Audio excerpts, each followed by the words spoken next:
नमस्कार साथियों, आज हमारे साथ हैं भारतीय किसान यूनियन के प्रदेशाध्यक्ष राजाराम मील जी।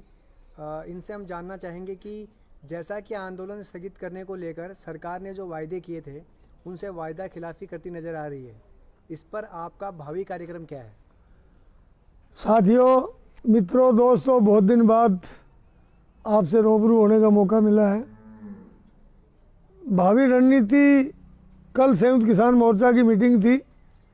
मीटिंग के अंदर ये तय हुआ कि सरकार ने वायदा खिलाफी की है और 31 जनवरी को पूरे देश के अंदर विश्वासघात दिवस सेंट्रल सरकार के खिलाफ मनाया जाएगा। ये 31 तारीख को पूरे देश में जिला हेडक्वार्टरों पे धरने होंगे, प्रदर्शन होगा। एक ये तय किया है। दूसरा, जो इन्होंने वायदा खिलाफी की, हमारे से 750 साथी जो शहीद हुए उनको शहीद का दर्जा प्लस उनके परिवार में से एक आदमी को नौकरी देने का वायदा किया था। वो बात वहीं पड़ी है। बिजली के मैटर पे वायदा किया था, पराली के मैटर पे वायदा था और बहुत सी बातों का जो पूरी मांग थी।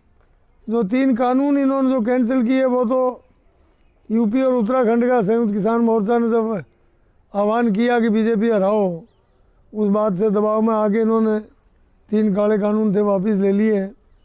लेकिन बाकी बात वहीं की वहीं पड़ी है। जैसे एमएसपी पे गारंटी, एमएसपी की गारंटी के लिए जो कमेटी बननी थी जिसमें किसानों को लेना था, हमारे संयुक्त किसान मोर्चे के किसानों को लेना था, लेकिन वो बात वहीं की वहीं पड़ी है।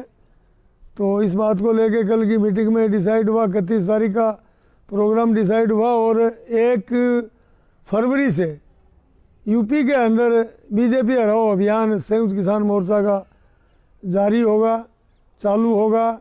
उसमें पूरे देश के लोग, वहाँ किसान जो हैं, वहाँ किसानों से मिलेंगे, उनके पास जाएंगे, बात करेंगे। और राजस्थान से भी हमारे बहुत से जत्था जो है वो जत्थे जाएंगे, जहाँ जहाँ वहाँ के लोग, या हमारे भारतीय किसान यूनियन के मैन हैं वहाँ टिकैत जी है, और भारतीय किसान यूनियन के जो भी लोग होंगे उनसे बात करके, उनसे पूछ के, उनसे जानकारी करके, और हम जहाँ जहाँ उनका आदेश होगा वहाँ सब जगह वहाँ जाएंगे।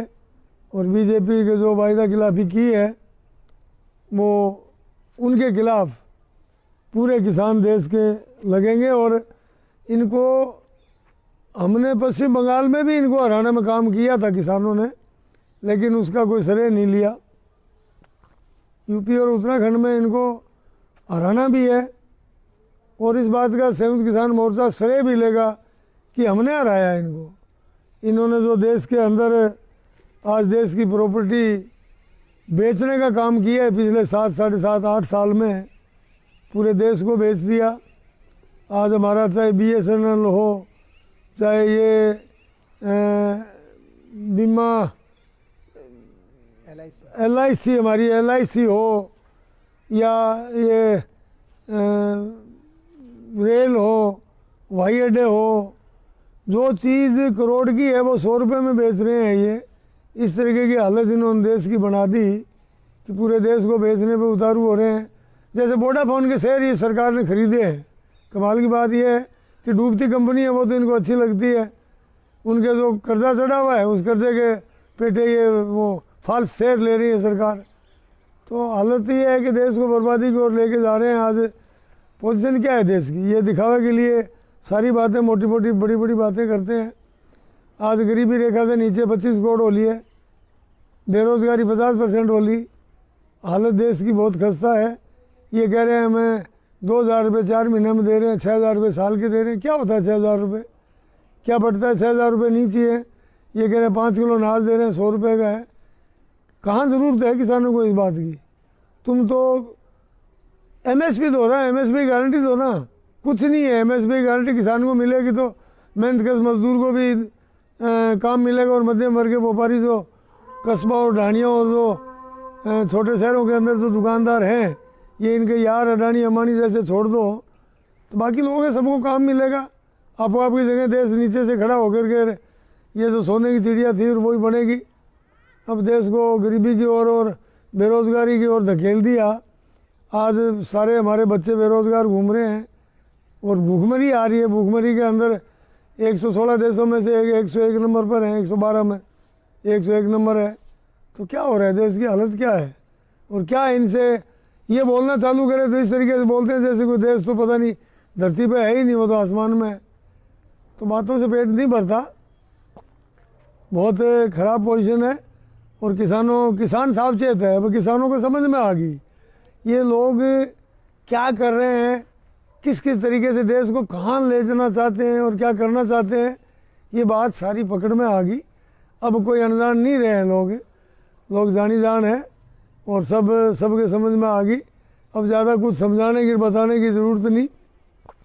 ये लाभार्थी बोल रहे हैं, लाभार्थी को ये कर दिया, लाभार्थी को वो कर दिया, उनके बाथरूम बना दिए, उनके मकान दे दिए, उनके वो कर दिया। ये सब भ्रमित करने वाली बात है, कुछ भी नहीं किया। जिसके पास एक 50 गज मकान बना हुआ वहीं एक खड्डा खोद दिया, खड्डे के अंदर गंदगी पड़ रही है, लोग बीमार हो रहे हैं, हालत ख़राब है। ऐसा थोड़ी होता है। जो बाथरूम बना दिए तो उनको सीवरेज लाइन से जोड़ो ना। तो ये सब भ्रमित कर रखा है पूरे देश को।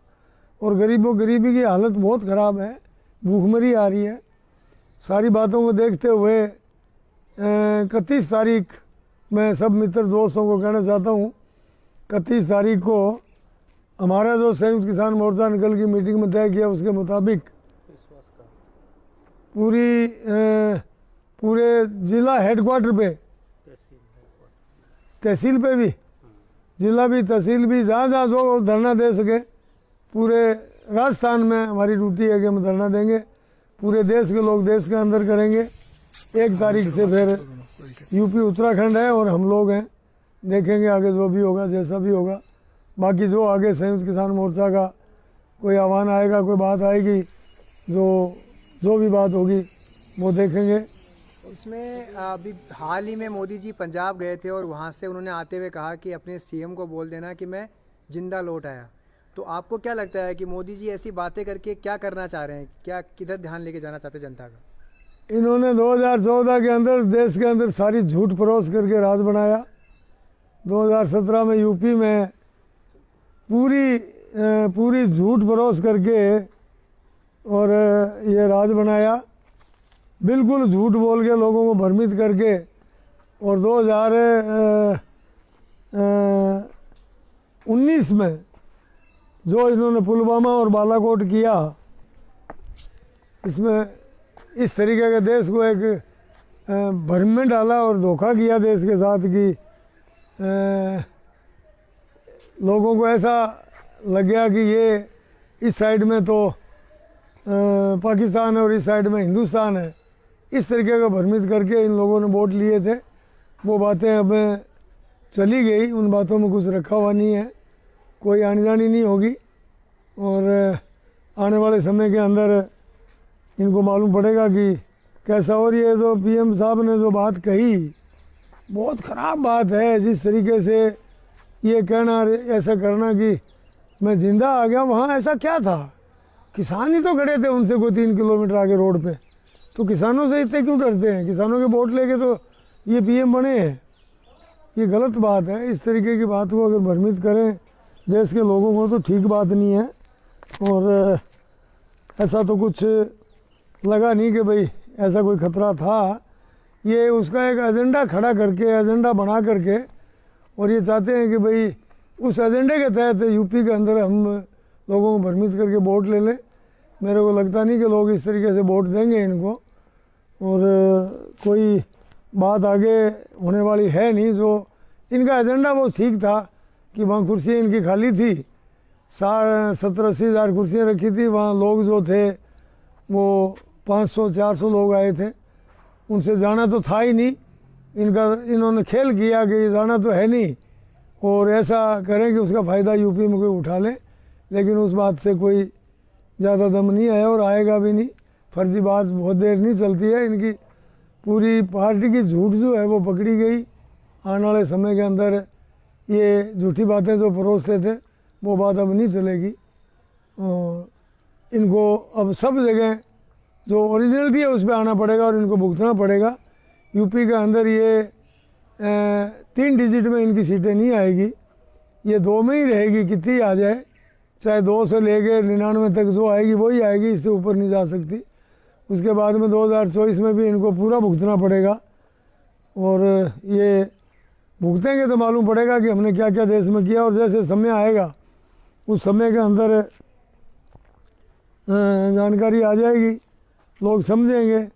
एक बार ऐसा झटका लगेगा कि आने वाले 20-30 साल ये लोग संभल ही नहीं पाएंगे और दोबारा इस तरह से नहीं आ सकते। जो 70 साल में जो सरकारें रही, जिन्होंने देश को जिस तरीके से यहाँ तक लेके आए और यहाँ तक लेके आने के देश का एक उसकी उल्टी नेगेटिव बातें कर करके और देश को भ्रमित करना, ये अब आने वाले समय में नहीं चलेगा। ये जो इन्होंने किया उसका इनको अभी भुगतना पड़ेगा। मोदी सरकार ने अभी कहा था कि हमने काले कानून वापस ले लिए हैं, उसके बावजूद भी हमने सुनने में आया है कि बहुत सारे जो खाद्य सामग्री के भंडारण गृह थे वो अंबानी को दे दिए गए हैं, कुछ अन्य कॉरपोरेट को दिए जा रहे हैं।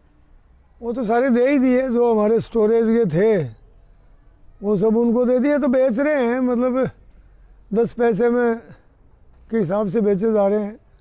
ये बहुत ख़राब बात है, देश की संपत्ति बहुत सी बेच दी इन्होंने और ये गलत बात है कि संपदा वो चीज़ बेच रहे हैं जो प्रॉफिट की है या प्रॉफिट दे रहे हैं या हमारे को देश को प्रॉफिट मिल रहा है।